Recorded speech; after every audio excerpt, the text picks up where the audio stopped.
what do you see on the other screen? Democrats playing games with the lives and livelihoods of the people we represent. They have now voted in the Senate. The Senate Democrats have voted 6 times to keep the government shut down. And I just want to tell you one of the most outrageous things I've seen since I've been following politics in the mid-'80s when I was a kid in the Reagan era. Chuck Schumer did an interview last night and bragged, this is what he said, quote, he had the audacity to say, quote, every day of this shutdown gets better for us, his party. I don't even know how to comment on that. It's so stunning to me how callous he can be to play political games and use American citizens as the pawns in a political game. We're in day 9. The consequences of this Democrat shutdown are very real, and he can mock it and he can pretend like it gets better for him. It doesn't. It doesn't get better for the country. Right now, half our civilian federal employees are on furlough. Real, vital, critical services that American citizens in all categories rely upon are halted. And when we talk specifically about our military, right now service members, military personnel at home and abroad, as well as Border Patrol agents, TSA, air traffic controllers, they're all working without pay. I was on C-SPAN this morning on that program they do in the morning where American citizens call in. They have a Republican line, Democrat line, and independent line. One of the callers called in and she was so upset. She's a young military mother. And she has 2 special needs children as she told her story. In tears, she's so angry, and so am I, that their services are being delayed. I mentioned here at this podium last few days, I mean, I have a big military district in Louisiana's 4th District. We have Fort Polk in Barksdale Air Force Base, lots of airmen, lots of soldiers. Many of them are deployed right now, defending your freedom around the world. And they've left their young families at home. They live paycheck to paycheck, many of these service members. And this is not a game. Chuck Schumer thinks it is. He says, quote, every day of the shutdown gets better for us. What the heck is he talking about? All of us on this side, we're kept up at night. This is a sad situation, and we've got to get through it. Almost 3 weeks ago, just by way of quick review, the House did its job. We did the responsible thing. We passed a clean, continuing resolution, no frills, nothing to it, 24 pages, bare minimum, to keep the lights on, so that Republicans and Democrats can do their work, and get together and do this job, to deliberate and negotiate and go through the process that Congress does on everything all the time, to work on all these issues. We voted to keep critical programs funded, and that ensures federal workers get paid, that our troops and TSA agents and Border Patrol and many more get their paychecks. We had that vote almost 3 weeks ago. Virtually every Republican voted to keep the government open and to make sure those paychecks are done. The Democrats in the House, all but one, voted to close the government and, by extension, stop paying troops, stop paying TSA agents, Border Patrol, air traffic controllers, and all the rest. We've done our job, and the Democrats need to do theirs now. That ball has been sent to the other court. That is the place where it lands right now. 6 times, I remind you, they voted to shut it down. We need 5 Democrats to break ranks. We need 5 of them to wake up and come to their senses and do the right thing for the American people. How long are they going to allow this pain to be sustained? I talked with the president last night. He called me after the peace deal was done, and he and I both lament, we all do, this terrible situation that we're in. While we're working to do all these positive things for the people and even settle conflicts around the world, the Democrats are playing games. It's political theater to them. They've reduced Americans' pain to a political prop. I'll just say this briefly. I'm going to let the other leaders speak here, but just a few things that you've seen. While we're doing all this work, we're working around the clock to deliver on all these things I've just listed. Democrats are playing games. They film themselves wandering the Capitol, beating on doors and posting flyers and pretending to look for their colleagues. They hosted a live stream. Oh, it's so embarrassing. House Democrats, they hosted this live stream where they ate candy and told terrible jokes to each other. They had an audience smaller than this room for the whole country.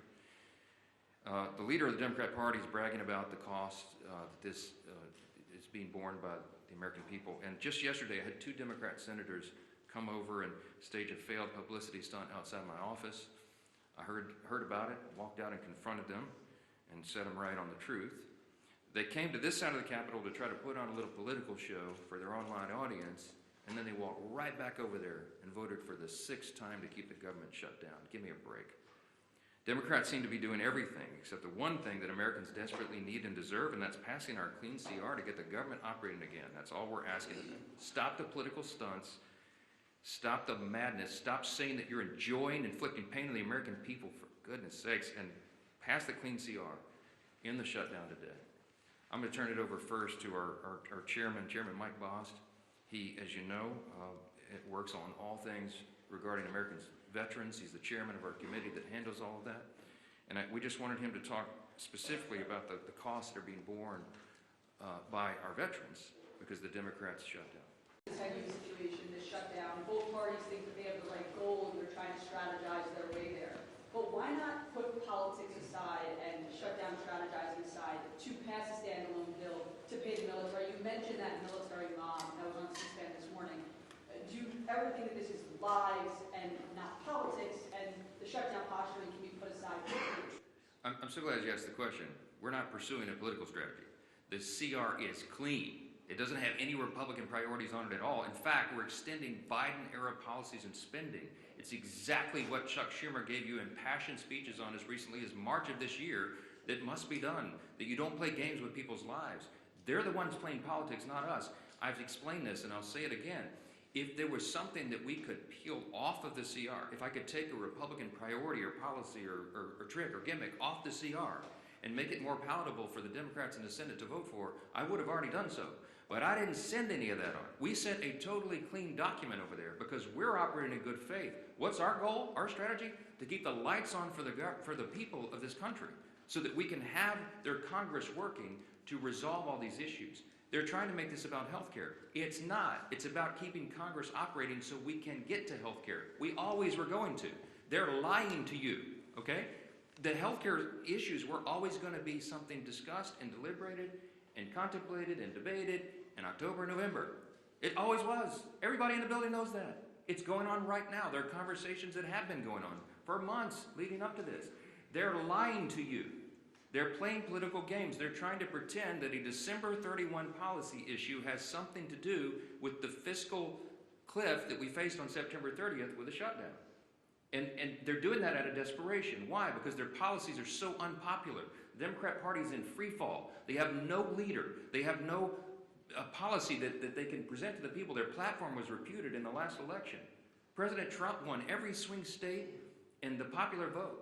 The House Republicans had the highest popular vote in the history that's ever been recorded. Why? Because the American people rejected the woke progressive nonsense that they're all still clung to. So they don't have anything. I mentioned yesterday, they just had a poll. The Democrat Party has the lowest approval rating of any time since polling began. So what do? They're desperate. There's a rising Marxist wing in the Democrat Party. They're about to elect a mayor of New York City. Chuck Schumer's from New York. He sees a rising Marxist challenge to himself. And there's one thing that Chuck Schumer cares about more than anything else, and that is his Senate seat. The guy's been in Congress for 44 years. He doesn't know how to live life outside this building, and so he will do anything to make sure that he keeps that seat. He thinks the AOC is going to challenge him or some other Marxist. I'm just telling you the plain truth, and I take no pleasure in this. I'm trying to muster every ounce of Christian charity that I can, but this is outrageous. He's playing games with the American people. Real people are being hurt, veterans and troops and everybody, people that rely on these services. God bless America. Do the right thing and open the government. Yes. Yeah. If the goal is to keep the lights on and to protect these veterans and certain members who are being hurt, why not put a standalone military pay bill on the table? We have already voted to pay the troops. We did it 3 weeks ago. We put that bill on the floor, and the Republicans voted to pay the troops, TSA agents, Border Patrol, Air Traffic Patrol, and everybody else. The Democrats voted no.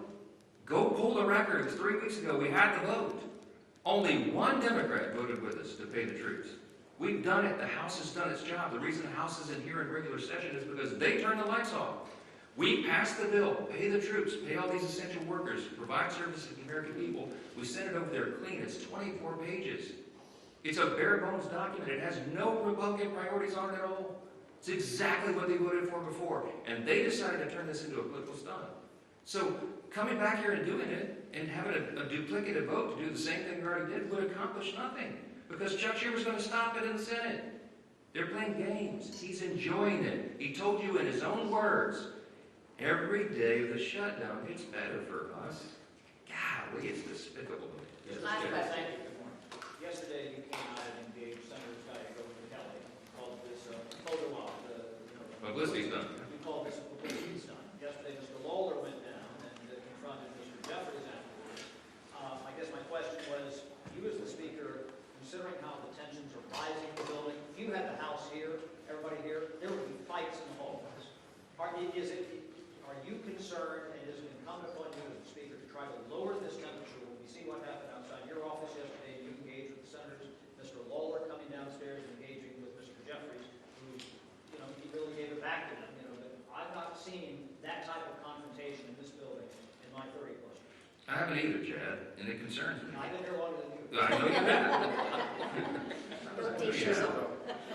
Look, since I got here, January 2017, I've been working on restoring civility to the institution. The first thing I ever did in Congress was draft the commitments to civility. I was proud that 52 out of 53 members of my freshman class, as I remember, signed on to that. Republicans and Democrats. Treat one another with dignity and respect. Let's have policy disputes, but not make it personal. This gets personal. Emotions are high. People are upset. I'm upset. I'm a very patient man, but I am very angry right now because this is dangerous stuff. And so, is it better for them probably being physically separated right now? Yeah, it probably is, frankly. I wish that weren't the case. But we do have to turn the volume down. The best way to turn the volume down is to turn the lights back on and get the government open for the people. Do the right thing. We need 5 Senate Democrats. Remember, it's math. We have to have 60 votes in the Senate to do this. Every Republican in the building is voting to open the government. The president wants to open the government. We need a few more Democrats because we only have 53 Republicans in the Senate. We got to have a handful of Democrats to join and do the right thing, and I hope they will.